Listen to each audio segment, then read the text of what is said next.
Hei ja tervetuloa mun kanavalle. Tänään mä näytän, miten Ikea Hemnes-lipasto muuttuu Potteribarnin sausaliitodresserin tyyliseksi. Mä oon aina tykännyt siitä klassisesta ajattomasta ilmeestä, mitä Potteribarnin huonekaluissa on, ja erityisesti sausaliitodresserissä on jotain semmoista, mistä mä tykkään tosi paljon. Mutta kun katsoo hintalappua, niin sehän on aika tyyris, vaikka onkin tuommoinen mangopuinen laadukas lipasto, niin aika suolainen hinta. Ja sen takia tämä varmaan onkin Amerikassa niin suosittua tämä tekniikka, millä sitten näitä vanhoja lipastoja uudistetaan. Ikea Hemnesi on ihan saman mallinen kuin tuo sausaliitto, joten se sopii ihan täydellisesti tähän kokeiluun. Ja mähän löysin torista tämmöisen vanhan Hemnesin puoli-ilmaiseksi sen sain. Siinä oli DC-fiksit päällä. Sitä oli joku kissa käyttänyt raapimispuuna varmaan, toi yksi rima oli ihan kynsien jälkiä täynnä. Sitten siinä oli kannessa vähän koloja. Mutta ei lopulta mitään semmoista, mitä ei saisi fiksattua. Itse asiassa tuo kannen kolothan, nehän lähti, kun laittoi vähän vettä tuohon hiotun puun pinnan päälle, niin se mäntypuu turpoaa sen verran, että sitä pystyy ihan hyvin sitten ihan hiomapaperilla käsin hion, ja sitä ei tarvinnut täyttää mitenkään. Ekaksi vähän käsi hiomapaperilla vaan pintaa pois, jotta maali tarttuu paremmin, ja sitten mä täytin yhden sen riman tuolla pakkelilla, ja sitten sitten se oli oikeastaan siinä. Se kansi hoiti itse itsensä ja sitten mä tein tollaset koristelistat noihin laatikoihin ihan samanlaiset kuin siinä alkuperäisessäkin oli ja sillä sitten peitti loput kissan kynnenjäljet, mitä sitten pakkelin alta vielä ehkä näkyy, niin toi toimi siinäkin mielin sitten tosi hyvin. Liimana mä käytän tässä Patexin No More Nailsia ja sillä kyllä pysyy ihan kaikki kiinni, lähestulkoon mikä vaan. Ja aika nopeasti kuivaa, noitten ei tarvitse kauaa olla, kun se jässähtää tuohon pintaan kiinni. Ja tässä ne on tuossa lipastossa ja sieltä alta näkyy toi yksi rima, mitä mä joudun vähän pakkeloida. Laitoin listat vaan alas, niin kuin originaalissakin, ja en laittanut näitä päätylistoja vielä kiinni. Siihen on syynsä, selviää myöhemmin, mutta tässä nyt on yksi kerros maalia rungossa. Pohjalla mulla oli toi Fusionin Cathedral Taupe ja toi pergamentti, mikä on tommonen vaalea harmaa. Ja sitä sitten tonne pohjalle. Toi Cathedral Taupe olisi ollut sellaisenakin varmaan ihan ok, mutta mä halusin pelata varmaan päälle ja tehdä vähän vaaleamman pohjan vielä kuin mitä se on. By the way, jos joku on katsonut näitä videoita, mitä amerikkalaiset tekee, niin he käyttää yleensä ton sausaliiton pohjavärinää tuommoista sävyä Beariltä kuin Rugged Tan. Ja se on mulla itse asiassa tässä, mä toin sen mukana, koska mä halusin verrata, minkä värinen se on meidän maalien kanssa. Ja tuossa mun lipastossa on nyt toi Cathedral Taupe, niin se on hyvin samantyyppinen punertava roosa peike, mutta siis pohjamalliksi käy mikä tahansa vaalea peiken sävy. Sitten mä lähdin kokeilemaan noista Fusionin ruskeista maaleista ja Glazeista sopivaa sävyä tuohon ja aika montaa eri sekoitusta testailin ja mulla on tommonen sample boardi, mihin mä sitten näitä eri sävyjä kokeilin tuossa mun makkarissa, että mikä sitten olisi sopiva. Mutta Glazin tekeminen onnistuu tuosta joko ihan Clear Glazista, mikä on väritön, tai sitten voi käyttää sitä valmiiksi sävytettyä peikeruskeeta, ja sekin sellaisenaakin toimii kyllä, mutta mä sekoittelin Algonquinia ja sitten Oakhamia, ja sitten mä laitoin ihan pikkutipan vielä chocolatea sinne, ja sain tuollaisen niinku tumman keelin sitten aikaiseksi, ja tuossa sitten sitä jo pääsin testailemaan itse lipastoon.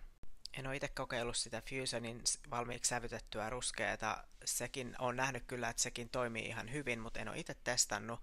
Ja mulla oli Clear Glazea, niin mä lähdin sekoittelemaan sinne noita ruskeita. Ja kumpaankin Fusionin Glazeen voisi sekoittaa maalia pikkasen sekaan ja siitä tulee sitten, tai siitä saa sellaisen haluamansa ruskean ja taivashan on rajana, että mitä sävyä sinne haluaa sekoitella.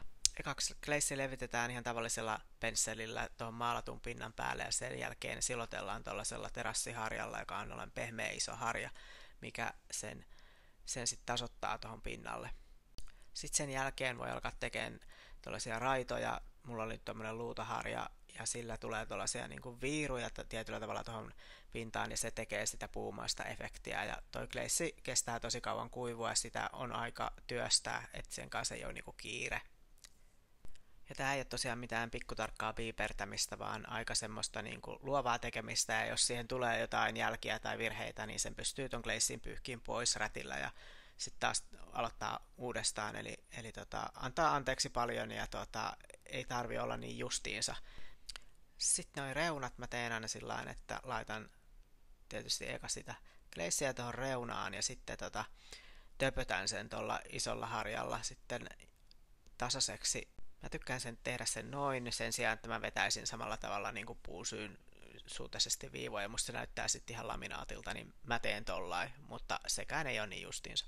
Sitten laatikot, ja tosta kun näkee sen, että kun niitä sivupalkkeja ei tossa ole vielä kiinni tai noita trimmejä, niin sit pystyy niin kuin paremmin vetään ton gleissin yli laitojen niin sanotusti. Ja mä ajattelin, että se olisi niin kuin siistimpi tällä tavalla tehtynä, mutta en tiedä. Siinä on omat juttuunsa sitten, kun liimaa takaisin noita trimmejä noihin päihin, niin vaikka ne on kuinka tarkasti leikattu, niin sit voi olla, että ne jää vähän koholle, kun siinä on muutama kerros maalia alla, ja niinhän siinä sitten mullekin kävi, eli summa summarumin ehkä sit kuitenkin, nyt jos tekisin, niin laittaisin ne trimmit kaikki paikallensa, hioisin, sit vasta maalaisin, ja sitten ton gleissin kanssa kuitenkin pystyy kikkaileen tossa, ja kyllä sen saa niiden reunojen ylikin vedettyä ihan siististi, mutta tehdessä oppii. Sitten samat jutut tein tuossa kuin tuolle kannellekin, eli noita viivoja vetelin tuolla mun kotitekoisella luutaharjalla, ja sillä mun mielestä kyllä saa niinku parhaimman jäljen tuohon pinnalle, että se on vähän tommonen niinku puumaisen näköinen, kun sitä puun syyn suuntaisesti niin sanotusti vetää, ja sitten mulla oli tommonen toinen harja, millä vähän sitten vielä fiksailin ja silottelin ja sekoittelin noita gleissejä tuohon pinnalle.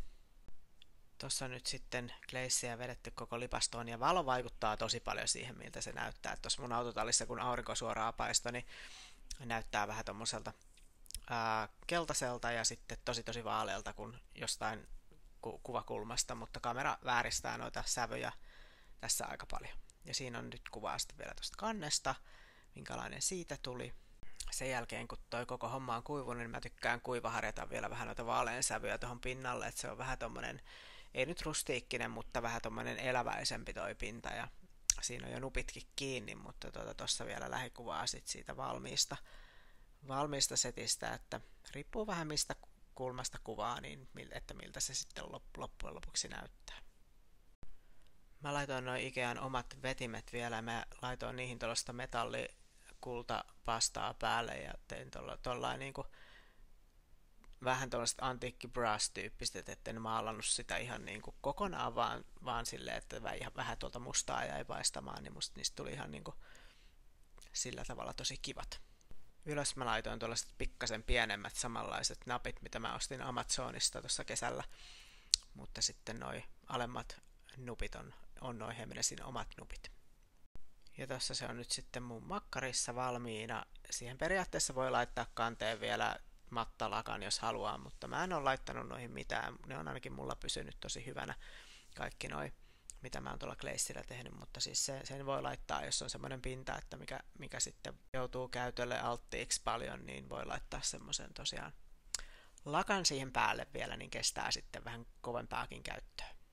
Tässä vielä muistutuksena se, mistä lähdettiin liikkeelle ja minkä idean perässä mä lähdin tätä toteuttaa, niin se on tässä tää ihan originaali hieno lipasto Potteribarnilta. Ja tässä on sitten tämä meikäläisen versio valmiina, minkälainen tästä sitten tuli. Ja täytyy sanoa, että aika jeppis mun mielestä noilla Fusionin glazeilla onnistuin ainakin tässä värivalinnassa aika hyvin. Että oli eka tämmönen isompi lipastokokonaisuus niillä tuotteilla. Mutta as always, niin jätä mulle kommenttia, mitä sä tykkäsit ja lähtisitkö kokeilemaan samanlaista. Ota tää kanava seurantaa, jos sua tämän tyyppiset tuunaukset kiinnostaa. Näitä varmaan luvassa jatkossakin.